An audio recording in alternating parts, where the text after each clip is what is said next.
5 Questions with LeRoy Butler. Now, here's Tom Silverstein. Hi, everyone. Welcome to 5 Questions with LeRoy Butler, the NFC Championship Game edition. Boy, we did this a year ago. Same thing, right? Yeah. Different results, I hope. Well, you hope. I see you're wearing a Davante Adams jersey today, huh? Yeah. It's just certain players, going to step up in big games. He's that guy. Remember the first time he played these guys, a lot of people didn't play, and it just seemed like everything wasn't working. But now it's like a well-oiled machine. And I think when you think about it, we kind of labeled this game, Tom, as the GOAT versus the GOAT with the two quarterbacks. But I think for the most part, people like Davante Adams, these are the reasons why you're all pro. These are the reasons why we rely upon you to make big catches in these kind of games. So I expect him to have a pretty good game. Yeah.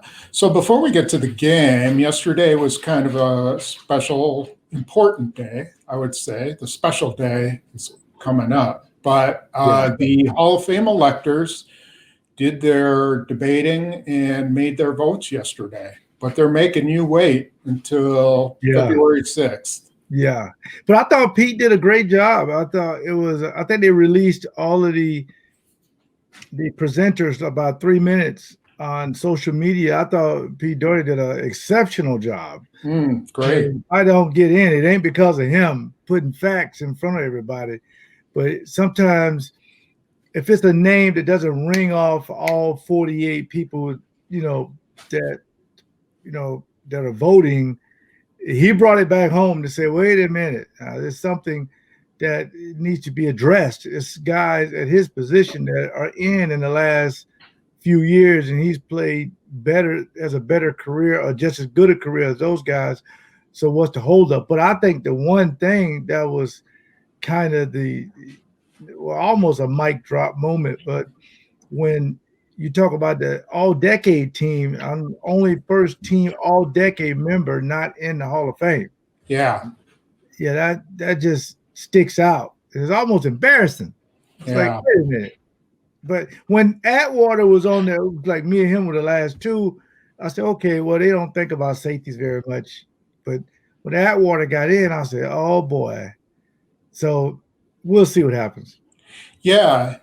I mean, I know Pete had some really good testimonials from people who played against you, coached against you. And, it's a process. Sometimes it takes a long time, but, this is the time. Hopefully it's this year. And if it's not, then you'll be back next year, I think. And the year after that and the year after that. So. And I got that sense, too. That's a good point. I got that sense last year when I was a first-year finalist, that they wanted to get all the Sentinel guys in and a few other guys in who've been waiting. And you're almost like you have to get in line if you've been a finalist for years and years and years. So if that's the case, then that's fine. It'll be a while. But if it's not the case, you put in the best guy with the best career, and to be honest with you, I don't know what they go by. I really don't. Yeah. I had a thought, that sort of struck me, which was that, so that defense in '96 might have been one of the best of all time. Statistically, it certainly was. It was number one defense, but there's only one Hall of Famer on that defense so far. And you can't tell me that was a one-man defense. It was exactly. There were multiple players and at least 2 Hall of Famers on there. So that'll maybe people will take a look at that and consider that as part of it too. Point. Yeah. So anyways, we've got fish to fry this week before we could get to the Hall of Fame. Yeah. And so big rematch. Rematches in the NFL are always interesting because, especially when it's early season and then you come back to it late season, you never know, what you're going to get because each team has evolved a little bit differently throughout the course of the season. Seasons change teams. The only thing we know for sure with the Bucs is that, boy, their defense is good. Yeah, they have a good defense. It just seemed like to me though, and they played, and to your point, they played.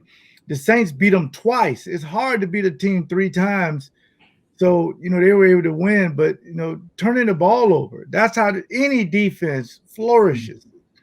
When you turn the ball over, and the Saints, Drew Brees turned the ball over, and you had a bad fumble in the fourth quarter and an interception. It's hard to overcome that when the game is so tight.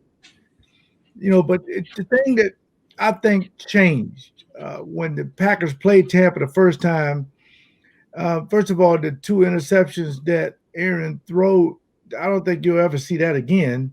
But not only that, they weren't able to run the football. Even when the games are close with the Rams, they ran the football, had over 188 yards. So let me interrupt you for 1 second. I don't think it's that they didn't run it well. It's they didn't run it enough because they were behind. They carried 21 times for 94 yards. That's pretty good against the number 1 rated defense. Yeah, and I like LaFleur, the way his mentality now, because that sets up the play action, Tom. Just run it. Even if sometimes you get 3, 4, 5 yards, run it, boy, then the play action is wide open. Because there's been games where this Tampa defense has given up some big plays, but those teams, that they lost to aren't great teams. They were just finding a way just to get into the playoffs, and after that, anything can happen, of course. But it just seemed like these 2 teams went on 2 different tracks. The Packers are ascending team, everything. I mean, they'll have the MVP quarterback, number 1 scoring offense. That wasn't the number 1 scoring offense that went down to Tampa week 6. This is a different offense. A lot of movement, 2-headed monster at running back, 3 if A.J. Dillon is healthy, not sure there. And then Devontae Adams, and then the other guys, they're going to be put in position, Tom. They got to catch the ball because MVS, Lazard, they're going to be wide open on these play-action plays. They just got to catch it. If they catch it, they'll be fine. If they don't, it's going to be closer than you want. Yeah, and it's both teams are different, and if you go back and look at it, and I went and watched the game yesterday over again and took pretty heavy notes on it. Aaron Rodgers just didn't play well. It was a bad game. He has bad games, and this was his bad game. He missed Adams on that out route that was a pick 6. He forced the other one that was a pick. He missed a couple of really open receivers that could have turned the game around. And then, there was a lot of pressure, but early on, Matt LaFleur had it covered. It's just that also guys weren't getting open.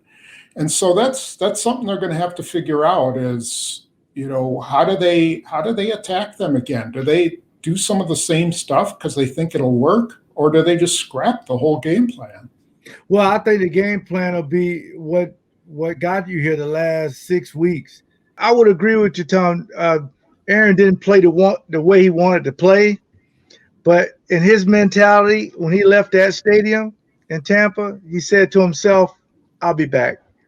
So that means the Super Bowl. So he was thinking, "Okay, I didn't play well. Fine, I'm done with that." Now he's went on to be, MVP quarterback, but the running game is just so amazing he's the best ball handling play action quarterback in the league. The numbers prove that.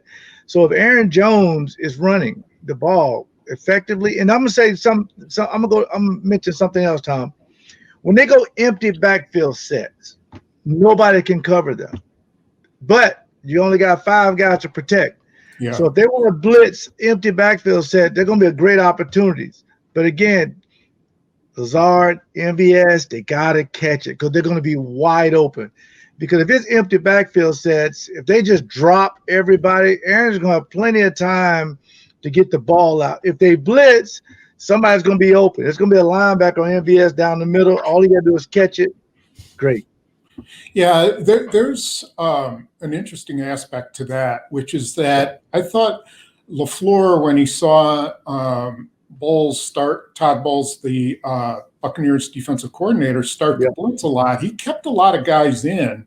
And the problem was Tampa Bay was bringing 5 guys and the Packers were keeping 7 in to block, and they were blocking them, but there was no one open. You're talking about 3 receivers on 6 defensive backs in that case. And it just was not really conducive to moving the ball. So I think what you're saying is right, that they're going to have to spread them out and then try to hit a lot of short stuff. They got to win at the line of scrimmage against those cornerbacks. Yeah, you'll see a lot of bunch to the right of Aaron Rodgers, like 3 guys really close where they can almost touch each other. And you'll see Aaron Jones motion out to the left by himself. If a linebacker's out there, that's where the ball's going. And now what a bunch does, now guys, most coaches won't blitz a bunch. But if you do, the underneath routes are going to be wide open. So it is a chess match. But again, you could play multiple backs. You could play multiple tight end sets. Just keep throwing personnel at this Tampa defense, because there's been some games where they get a little confused. So I want to see more misdirection, more motion, more jet sweeps, more screens, more draws. Make these guys think. That's the reason why they're the number 1 offense, because the motion on their offense is amazing. Yeah, maybe this is the game they actually give it to the jet motion guy to keep the team off balance a little bit. Exactly. They're going to have to break some tendencies, I think. And then in the run game, great point. They need to be successful in the run game, but that means trying to block Devin White and Levante David, the inside linebackers, who are protected. And boy, can they flow. I saw a number of times in that game where Corey Linsley could not get to them because they were so quick to the hole. I don't know if they have to change their run scheme, or just tweak their run scheme so that, it's not Linsley having to pick them up or what. But that's something to look for, I think. Yeah, that scoop block, if they get that scoop block going, Aaron Jones is going to have a big day. I mean, that's when Linsley and, Jenkins, they're going to that next level, and it cuts off the backside tackle and that linebacker, cuts them off, and there's your cutback lane. That's what they did to the Rams. And Aaron Donald, those guys could not flow. So they're going to cut those angles off. So they're going to stay with what they do, but they're just going to take it further with the double teams. They're going to double team and move to the next level to get those linebackers. Then they can just protect the gaps. And then Aaron Jones can pick his hole. It may be all the way back. It may be A, B. They just toss it to him. He pick his hole. I can see that really confuses linebackers when they don't know where the ball is going to be. But if you have no motion, you just line up, then they kind of figure out, well, this is where the ball is going. If they guess right, it's a big play. If they guess wrong, then it's just 5 yards. But they need the bigger plays in this game. Yeah. Okay, well, let's flip the script a little bit and go stopping Tom Brady. Now, I thought actually in the first meeting, they didn't play horribly, the defense. Now, at second half, they started giving up some big plays. They didn't have Kevin King. Josh Jackson got exploited some. And they weren't as settled at inside linebacker. Kirksey was out. Kamal Martin was out. Where do you think they have to be really on task with the Tampa offense in terms of defending it? They got to stop the 2 big backs. I mean, these are some big backs, Fournette and Barber. These guys are big and fast. You got to stop it. And you got to make Tom Brady throw for a career day to beat you, because he's been susceptible to pick sixes and throwing picks as well. But again, if you try to let them get that running game going, they're the same as the Green Bay Packers. Now their play action game works and things of that nature. So they're going to probably mix in some stuff they did with Derrick Henry, with Montgomery, and Akers. Just don't get the explosion runs of 20 and 25 yards. They're going to make some first downs. Yeah. But to me, I think you really got to I don't know if Antonio Brown's going to play or not, but their receivers really benefit off of play action and things of that nature. So, and in the red zone, they're going to Evans. He's a red zone receiver. He's a big, tall guy. So, Jair Alexander will have his hands full with these guys because they'll throw at anybody. Tom Brady will throw at anybody. He won't be avoiding Jair Alexander. So this may be the game Jair Alexander gets a pick six and take you to the Super Bowl. I'm expecting him to have a breakout game.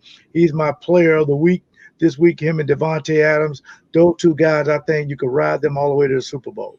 Yeah, and they're going to have to cover Gronkowski. They had trouble with him the last time. Adrian Amos was with him a lot, man-to-man, and that just didn't work out very well. So they're going to have to figure out how to handle that. Tampa Bay's offensive line is pretty good. It's their tackles are good, and it's going to be a rookie too. Wirtz is a rookie, right? Yes. Tristan Wirfs, the rookie from Iowa, had a great year. Massive human being. Yeah. But I tell you, when the Packers play 91, 52, 55, and 97, that's a pretty elite group going after the quarterback, and that's what took over in the fourth quarter. So if the Packers get a lead, Tom, 10 points, 14 points, you just unleash those four guys and play coverage behind you because, Rashad Gary, man, this guy has a lot of energy. And these are the games you got to have. He reminds me of, remember Keith McKenzie? All he was a special guy. Just come in on third down and go after the quarterback. That's all he does. That's my role. I come in, I take Sean Jones out, and we go after the quarterback. They got these packages, but they only work if you're up. Yeah. Gary, I really enjoyed watching him play. He one of a few guys I saw really got under Andrew Whitworth's pads and drove him back. I think that's going to be a great matchup with Tristan Wirfs, who he probably, I'm sure, knows very well, having played Iowa a number of years. So that'll be kind of a fun matchup to watch. When you look at the whole weather situation, I know a lot of people are making a big deal out of it. It might snow.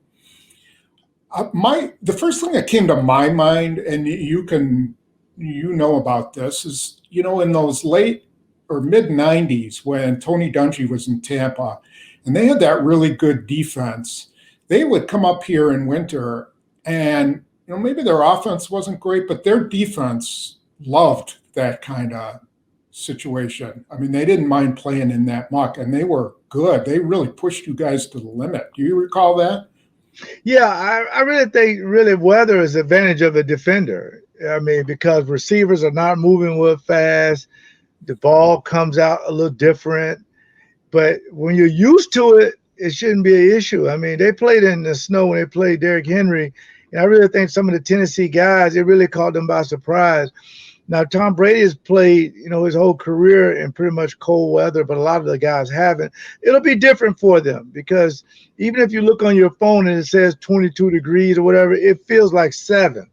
So if you're got any kind of lead going into the second half or the fourth quarter, that doubt starts to set in. It can make a difference because you're going to have a few more fans there. It'll be loud. And it's a historical place, especially for an NFC championship game. We have not had an NFC championship game, in Lambeau in a long time, and especially with the number one quarterback, number one offense, and in my opinion, number one coach with a top 10 defense. They check all the boxes. So I think weather will play a small part, but you're right about it. If you're all pro in any weather. You are what you are. Yeah. It will be interesting if it is snowing. Tampa's speed, I don't know if that negates their speed a little bit. The Packers aren't a particularly fast team. They are good on turf, but they've proven the last few weeks that they can play on grass too. So it's a good matchup. And then once again, we'll be looking at special teams again. Is this the difference between whether the Packers go to the Super Bowl or not? And that'll be a huge factor. Yeah, special teams has been disappointing all year, but if they can, I hope Crosby's shoulder is okay. But I will talk about that. I think we're going to do a post game instead of pregame. But I'll say this time about special teams: just do your job for the most part, but make a play. Strip out the ball. Cause a fumble, because a good special team play. That's the only reason why I have a Super Bowl ring, Tom, is because of Desmond Howard was the MVP. Our special teams, which was number one as well, they really took us all the way to the Super Bowl and won it for us. So these special team guys, here's a time to make up for yourself. And I'm excited for them to have the opportunity, because remember, you're playing in a pandemic, COVID-19, stadium is not as full. I mean, the history books will be written who went to the Super Bowl in a pandemic, so they can make history. Yep, no question about it. All right. You ready for my prediction? That time. Yes, it is. You got a lot of people waiting to see what you're going to predict. There's no surprise here. I mean, I just think it's a formula to get to the Super Bowl. It's 30-19, Packers. Score 30, hold them to 19. If you do that, you're going to the Super Bowl. I mean, that's just the way it is. I mean, you got to try to score your average. Actually, that'll be 1.5 down from scoring. But for defense, over the last 7 weeks, Tom, I think they've been giving up around 17, 18 points. If they do that, that's going to be hard for Tampa to win, if their score is anywhere like that. And that's what I expect. Okay. All right.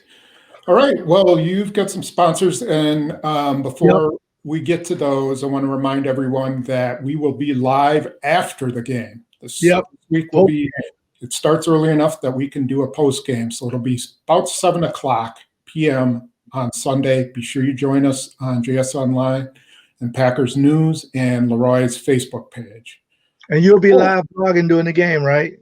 Yes, I will be live blogging, and the system will hold up this time. We had a little technical difficulty last week, some gremlins in the Gannett system. So we think we got that fixed.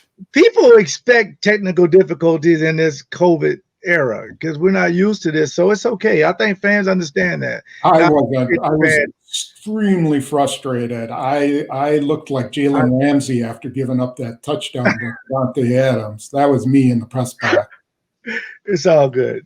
Well, people appreciate you. So first, I want to thank my Game Day Brats. Go to GameDayBrats.com, especially if you're trying to do a little tailgating at home.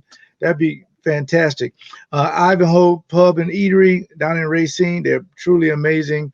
If you go down there or call them up, ask for that LeRoy Butler burger if you're in the Racine area.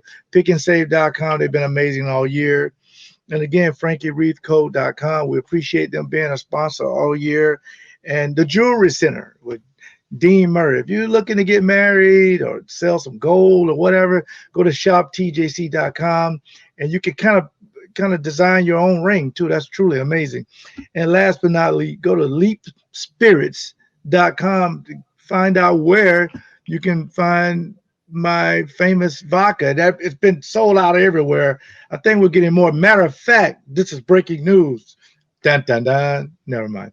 But at all of the pick and saves starting, I think, tomorrow through the weekend, you will be able to go into pick and save and get some. So when you're getting all your stuff together for your tailgating, go into pick and save. If you go to any store and they don't have it, make sure you tell the store director to get it. Yes. Thank you very much.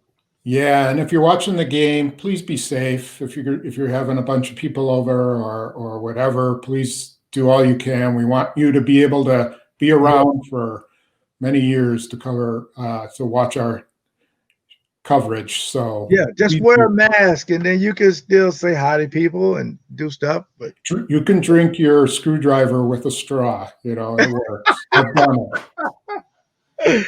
That'll work. Thanks a lot, guys. Yep. And don't forget to join us for X's and O's. We'll have a couple look at Tampa. See you next time. Bye-bye.